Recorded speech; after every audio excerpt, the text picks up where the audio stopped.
Hello, this is Frank Mealy from HeartlandDiaryUSA.com, bringing you news every conservative can use. Subscribe to my YouTube channel to stay up to date. Well, today the Trump impeachment attorneys got into the meat of the case, and of course that meant visiting the issue of Joe and Hunter Biden and Ukraine corruption.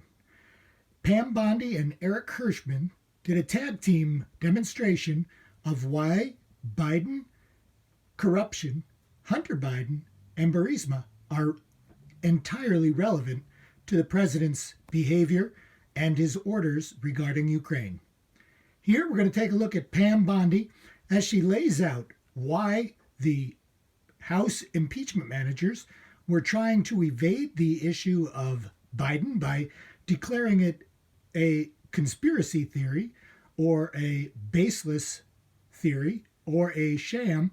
And she's going to go on and show some of why it was in the public domain and why President Trump had a right to be concerned about it. And we'll do a separate video of Eric Hirschman. Members of the Senate, when the House managers gave you their presentation, when they submitted their brief, they repeatedly referenced Hunter Biden and Burisma.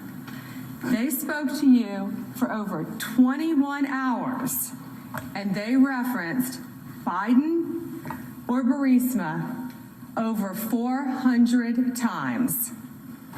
And when they gave these presentations, they said there was nothing to see. It was a sham. This is fiction. In their trial memorandum, the House managers described this as baseless. Now, why did they say that? Why did they invoke Biden or Burisma over 400 times? The reason they needed to do that is because they're here saying that the president must be impeached and removed from office for raising a concern. And that's why we have to talk about this today. They say sham, they say baseless, because they say this because if it's okay for someone to say, hey, you know what? Maybe there's something here worth raising, then their case crumbles. Because they have to prove beyond a reasonable doubt that there is no basis to raise this concern. But that's not what public records show. Here are just a few of the public sources that flagged questions surrounding this very same issue.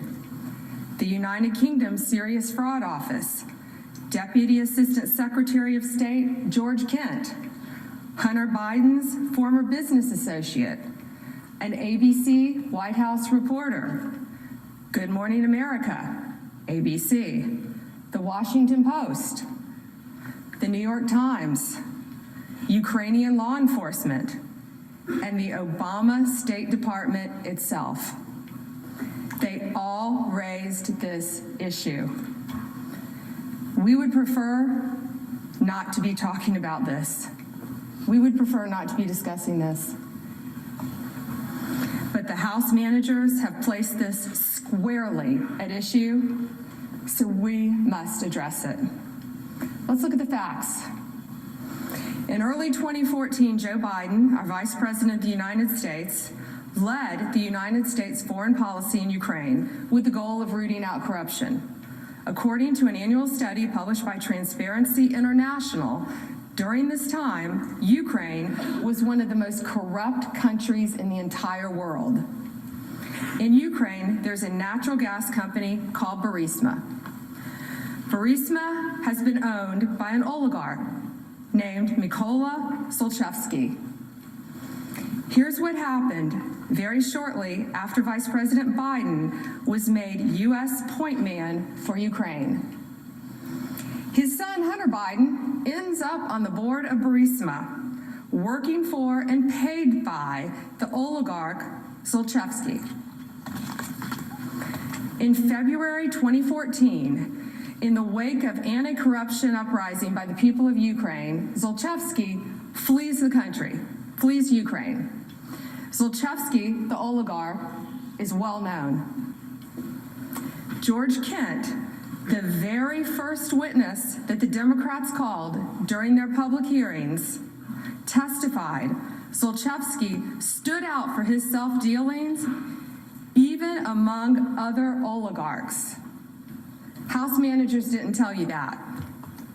Ambassador Kurt Volkler explained that Burisma had a, quote, very bad reputation as a company for corruption and money laundering, end quote. House managers didn't tell you that. Burisma was so corrupt that George Kent said he intervened to prevent U.S. aid from co-sponsoring an event with Burisma. Do you know what this event was? It was a child's contest, and the prize was a camera. They were so bad, Burisma, that our country wouldn't even co-sponsor a children's event with Burisma. Well, we'll go ahead and stop there.